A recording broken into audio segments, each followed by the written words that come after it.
Times like this when I wonder who do I know that has very small hands. Welcome to the Secret Underground Laboratory Recovery and Salvage, where rude mechanicals do magic. Hello, I'm Bronze Age, Director of the Secret Underground Laboratory Recovery and Salvage, and today we're at the lamp bench with a lamp that has a new problem, but with a very old solution. What we have here is a very nice decorator lamp, wooden base, a brass urn, and it's made in pieces. I actually have to pick this up to get this part off of it. And there's been enough lamps across this bench over the years that I pretty much thought I had seen everything. But the handles, more properly called the ears, are loose. And there's actually a nut down in there on this little bolt that has to be tightened, and that presents a problem. Not only is the loose nut a long way down there, it's also fairly dark. My first thought was to find a 6-year-old who could reach down in there for me, but I realized that even a 6-year-old, if they could reach it, they couldn't actually get it tight enough for what we need here. Then I remembered, in another life, I used to work on cars. In fact, I was what was known as the tune-up man. And being the tune-up man, that meant I worked on carburetors. Now, carburetors started disappearing back in the 80s, around 85, 86, around then. Carburetors pretty much disappeared and they were replaced with fuel injection. But I still have this. Now, carburetors are kind of hard to find these days, so I've made a facsimile wooden carburetor. And one thing that they all had in common was down here at the base, in a very inconvenient position, was 2 small screws which adjusted the idle air fuel mixture. And that was an important part of any kind of carburetor adjustment or repair. And this tool was made for reaching down in there. Now, the last step of every tune-up was adjusting the idle mixture.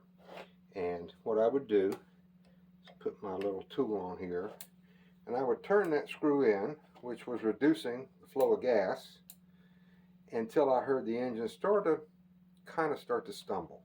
Then I would back it out just a little bit, go do the other side, repeat this process back and forth until I had the engine idling as smooth as it possibly could. Now, whenever somebody asks me how I learned how to do all this stuff, unfortunately, there is no school of lamps and there is no science of lampology. I just tell them that after you've worked on cars, everything else in life is easy. Now, I don't want this nut coming loose in the future, so all threaded fasteners in the lab are sealed with blue thread lock. It's just a little adhesive that coats the threads, and that nut won't come loose during normal use, and I don't have to tighten it till it screams.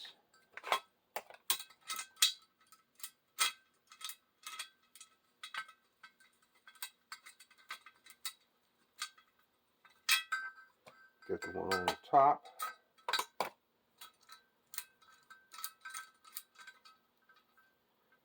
And that problem is solved. Before I start putting it back together, there's a couple things I want to note. The cord comes out this hole in the back, which means the lamp will have a front. So I mark that with tape. And then I look at this piece and I find the side with the least number of scratches and mark that as the front as well.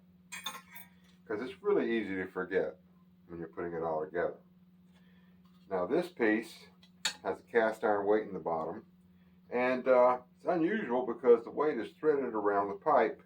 With a nut here, that makes the pipe and the base clamped tightly together, makes it putting it back together easier.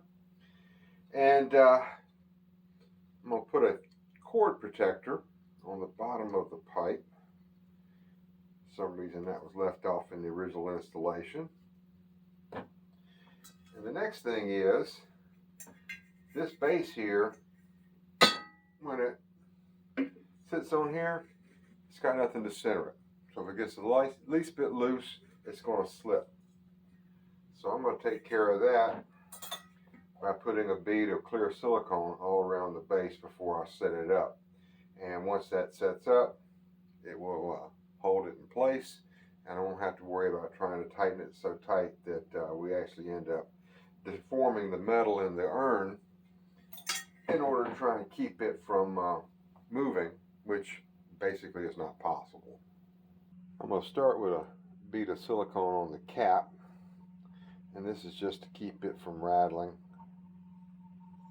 Again, so I don't have to tighten it so tight that things start to bend.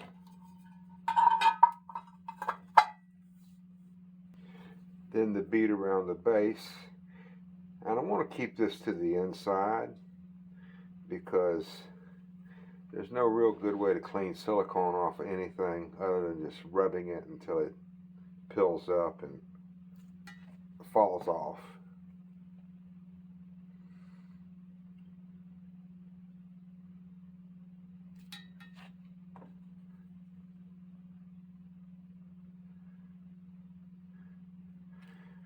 Now, silicone has very low adhesive properties, unless you actually buy the stuff that's called silicone adhesive. This is more just a sealer and a gasket, which in this case, once this stuff cures, it'll have the minimum amount of grip I need to keep this from moving, but also not so tight that it can't be taken back apart again. Now I just let that sit about 20 minutes and we'll be able to go back to work. Now this is a fairly high-end lamp. It's got the heavy brass check rings. The tubing is a little heavier than used to seeing. But why they couldn't spring for a longer piece of pipe is anybody's guess. But the blue thread lock goes on it. And that allows me to run this down basically finger tight, give the coupler a little twist with the pliers, and now I don't have to worry about this thing coming apart just because somebody needed to change a light bulb. Now I only have to tighten this nut down enough to keep these pieces from rattling. And since I've put all that silicone on there, we don't have to get it very tight at all. I know everything is going to stay nice and in place, just down snug. This piece, another smaller nut, is going to keep the harp straight.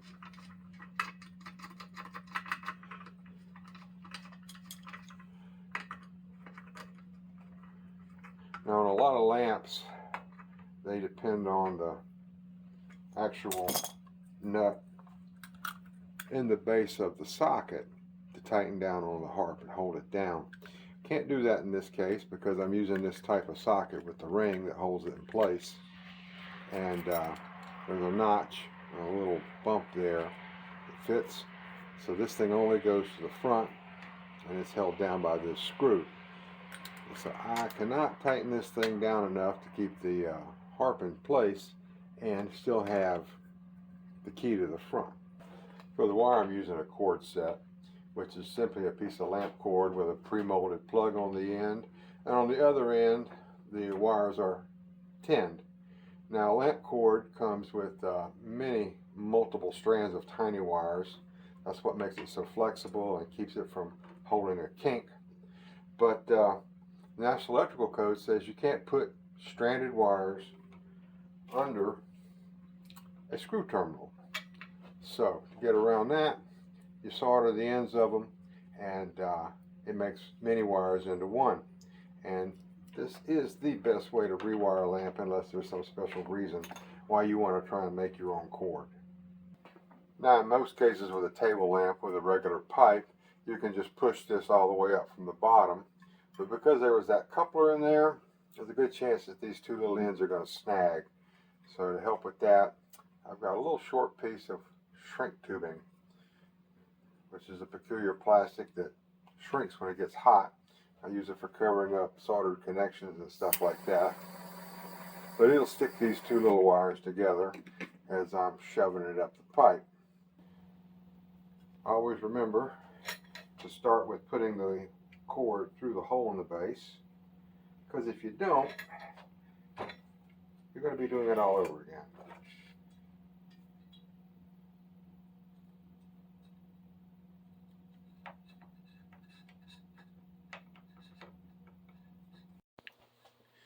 Now I'm going to give the same sermon I give in every video where I explain what to do with these wires once you get to this point.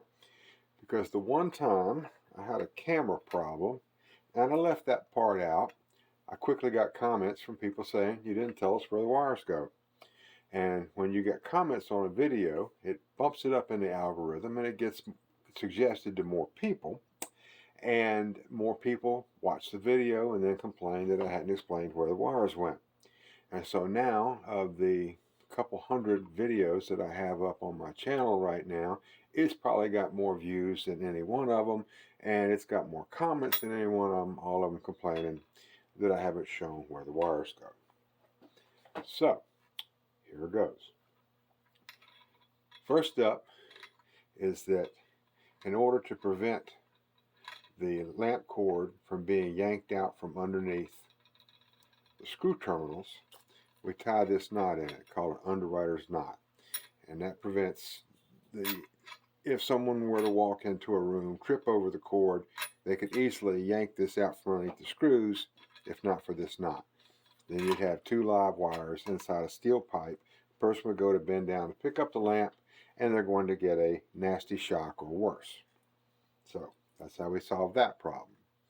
Next up, all cords sold for lighting in the United States and North America has one side has smooth insulation, one side has ridged insulation. On the socket, we have a brass colored screw and a silver colored screw. The cord with the ridges always goes to the silver screw. Now this is another safety measure, because what it means is the ridged wire will go to the shell. Let me catch my screwdriver before it runs away. And if you were to walk into a dark room and somehow avoid tripping over the lamp cord, yanking it off the table, and you reached up into the lamp to turn it on and there was no bulb in the lamp, you might touch the shell. And if the lamp is wired properly with the smooth wire on the brass colored screw, you will not get shocked. Now, how often this happens, I can't say. But in the United States and North America, that's the way we dealt with the problem.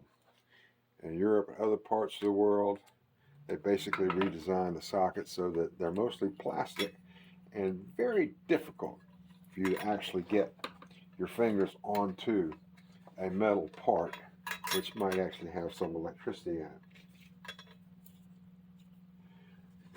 And when I put these sockets together, I find that just a little bit of 3-in-1 oil make it much easier to get it. I get this notch lined up in the back, and just very carefully rotate this backwards till I feel it click, and then I can start turning it.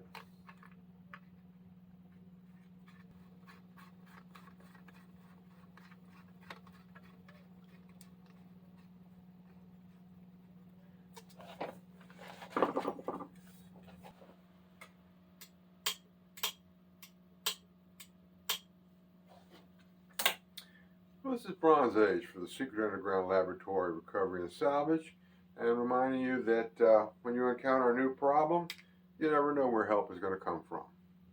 So, appreciate you watching this video. We really appreciate a thumbs up. Subscribe if you haven't already. Any questions, comments on carburetors as well as lamp repair and furniture repair, respond to all, and I'm happy to answer them. Again, thank you for watching.